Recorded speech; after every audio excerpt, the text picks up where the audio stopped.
یا ایہا الناس انتم الفقراء الی اللہ، اے انسانوں تم سب اللہ کے در کے ہی فقیر ہو۔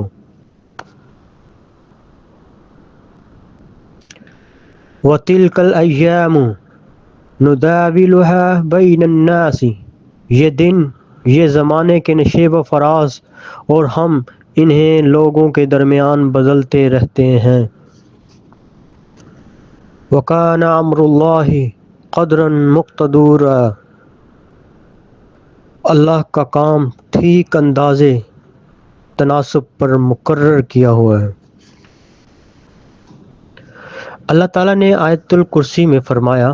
میں واحد معبود ہوں جس کے سوا کوئی دوسرا عبادت کے لائق نہیں، مجھے نہ نیند آتی ہے اور نہ اونگ، زمین و آسمان میں جو کچھ بھی ہے وہ میرا ہی ہے، کون ہے جو مجھ سے بلا اجازت کسی کی سفارش کرے، میں اگلے پچھلے تمام حالات کو جانتا ہوں،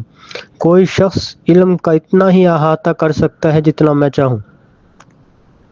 میرا اقتدار تمام آسمان اور زمین پر قائم ہے اور نہ میں ان کی نگرانی کرتے ہوئے تھکتا ہوں کیونکہ میں ہی سب سے بلند اور سب سے عظیم ہوں۔ بے شک